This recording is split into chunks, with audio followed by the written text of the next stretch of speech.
In this video, we focus entirely on relationships between two quantitative variables. We will move carefully through scatterplots, linear regression, correlation, R-squared, p-values, residuals, predictions, interpretation, and full reporting. The goal is to understand what the software is asking you for, what it calculates, what each number means, when linear regression is appropriate, and how to explain the results clearly in complete statistical language. Regression and correlation are used when both variables are quantitative. That means both variables are numerical measurements. Examples include study hours and exam score, advertising dollars and sales revenue, engine size and fuel efficiency, temperature and heating cost, height and weight, or number of practice sessions and performance score. Before calculating anything, the first step is always a scatter plot. A scatter plot displays paired data. Each point represents one case with two measurements taken on the same individual or unit. For example, one student might have studied 4 hours and scored 85 on an exam. That pair becomes one plotted point on the graph. When entering data into software, you must identify the explanatory variable and the response variable. The explanatory variable is placed on the horizontal axis and is used to help predict the response. The response variable is placed on the vertical axis and is the outcome being predicted. Switching the variables changes the regression equation and changes the interpretation. Once the scatter plot is created, you examine 4 key features: direction, form, strength, and outliers. Direction describes whether the relationship is positive or negative. Form describes whether the pattern appears linear or curved. Strength refers to how closely the points cluster around a pattern. Outliers are points that fall far from the overall pattern and may strongly influence the regression results. A positive direction means that as the explanatory variable increases, the response variable tends to increase. A negative direction means that as the explanatory variable increases, the response variable tends to decrease. Strength is judged visually by how tightly the points follow a line-like pattern. A tight cluster around a straight line indicates a strong linear relationship. It is important to decide whether a linear model is appropriate before calculating regression. Linear regression is appropriate when the scatter plot shows a roughly straight-line pattern, when there are no extreme outliers dominating the pattern, and when the relationship does not clearly curve or change direction. Linear regression is not appropriate if the scatter plot shows a strong curve pattern, if there are distinct clusters that represent different subgroups, if the relationship changes direction across the range of x values, or if one extreme outlier is driving the trend. Even if the software provides a regression equation and correlation value, those numbers should not be interpreted as meaningful if the pattern is not approximately linear. If the pattern appears roughly linear, we compute the regression line. The regression line is often called the line of best fit. It is chosen so that the vertical distances between the observed points and the line are as small as possible overall. More specifically, the software chooses the line that minimizes the sum of the squared vertical distances between the actual y values and the predicted y values. These vertical distances are called residuals. A residual equals the actual y value minus the predicted y value from the regression line. If a point lies above the regression line, its residual is positive because the actual value is greater than the predicted value. If a point lies below the line, its residual is negative because the actual value is less than the predicted value. The regression line balances these prediction errors so that overall error across all points is minimized. The regression equation has the form predicted y equals intercept plus slope times x. The slope represents the expected change in the response variable for each 1 unit increase in the explanatory variable. The intercept represents the predicted value of the response variable when the explanatory variable equals 0. Interpreting the slope must always include variable names and units. Suppose the regression equation is predicted exam score equals 50 plus 3 times study hours. The slope is 3.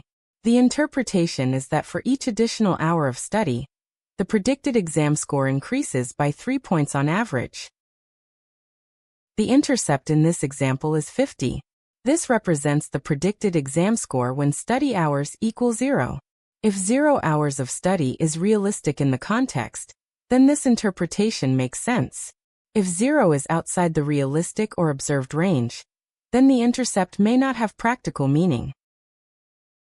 Now consider a second example that shows a negative relationship. Suppose we examine outside temperature and monthly heating cost. As temperature increases, heating cost tends to decrease. The regression equation might be predicted heating cost equals 200 minus 5 times temperature. The slope here is -5. The interpretation is that for each 1 degree increase in temperature, the predicted heating cost decreases by $5 on average. The negative slope reflects a negative linear relationship. Now suppose the software also reports a p-value of 0.001 for the slope, a correlation coefficient R of -0.8, and an R² of 0.64. We interpret these values together in a structured way. The null hypothesis for regression states that the population slope equals 0, meaning there is no linear relationship between temperature and heating cost in the population. The alternative hypothesis states that the population slope is not equal to 0, meaning a linear relationship exists. The p-value of 0.001 represents the probability of observing a sample slope at least as extreme as -5 if the true population slope were 0. Because 0.001 is less than a typical significance level such as 0.05, we reject the null hypothesis.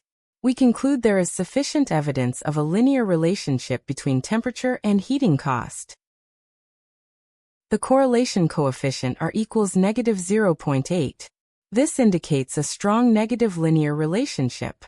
As temperature increases, heating cost tends to decrease, and the strength of the linear association is strong. The value R² equals 0.64. This means that 64% of the variability in heating cost is explained by its linear relationship with temperature.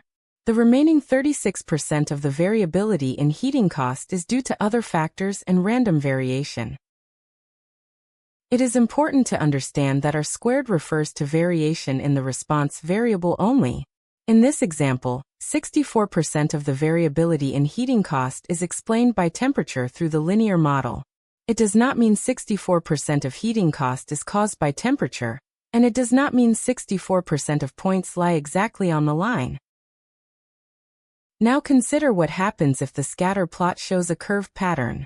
Suppose advertising spending and sales show rapid increases at low spending levels, but level off at higher spending levels. The scatter plot clearly curves. In this case, a linear regression line may not describe the relationship well.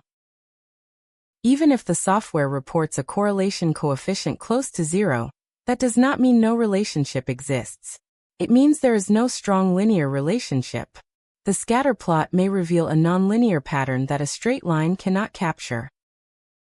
Now return to interpreting predictions. When we use the regression equation to compute a predicted value, we are estimating the average expected response for cases with that x value.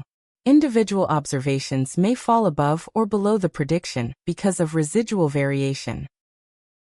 For example, if the regression equation predicts an exam score of 68 for 6 hours of study, that means students who study 6 hours are expected to score around 68 on average. Some may score higher and some may score lower. The prediction describes the average tendency, not a guaranteed outcome. Predictions should be made within the range of the observed x values. If the data only include study times between 1 and 8 hours, predicting a score for 20 hours of study would be an example of extrapolation. Extrapolation extends the line beyond the data and may not be reliable because the relationship could change outside the observed range. It is also important to interpret the intercept carefully. Suppose X represents age in years for a study of adults between 18 and 65. The regression equation might include an intercept corresponding to age 0. Because age 0 is outside the observed range and not relevant to the population studied, the intercept would not have meaningful interpretation in context. Now we connect slope and correlation. If the slope is positive, the correlation coefficient R will also be positive. If the slope is negative, R will be negative. The slope tells the rate of change in units. The correlation coefficient tells the strength and direction of the linear relationship without units. Both describe the same linear trend from different perspectives. It is essential to distinguish between statistical significance and strength. The p-value for the slope tells whether there is evidence that a linear relationship exists in the population. The value of R tells how strong that relationship is. The value of R squared tells how much variation in the response variable is explained by the linear model. These are related but distinct ideas. A relationship can be statistically significant, but weak if the sample size is large. Conversely, a relationship can appear moderately strong, but fail to reach statistical significance if the sample size is small. These measures answer different questions and should be interpreted separately. Outliers can strongly influence regression and correlation. One extreme data point can pull the regression line and change the value of R substantially. That is why interpreting numerical output without first examining the scatter plot can lead to misleading conclusions. When you use software to perform regression, it will typically ask you to select the explanatory variable and the response variable. After computing the model, it will display the regression equation, the slope and intercept estimates, a p-value for the slope, the correlation coefficient R, and R squared. Some programs also display residual plots or additional diagnostics. Your task is to focus on interpreting the core elements correctly. A complete reporting statement brings all the pieces together. For example, you might state that there is sufficient evidence of a linear relationship between temperature and heating cost, because the p-value for the slope is less than the chosen significance level. You would then state that the relationship is strong and negative because R equals negative 0.8. You would explain that 64% of the variability in heating cost is explained by temperature because R squared equals 0.64. Finally, you would interpret the slope by stating that each 1 degree increase in temperature is associated with a $5 decrease in predicted heating cost on average. Throughout interpretation, use association language rather than causal language unless the study design supports causation. Phrases such as is associated with, is related to, or tends to predict accurately reflect what regression and correlation measure. Statistical analysis identifies patterns in data, not proof of cause. When reading regression output from software, follow a consistent interpretation routine.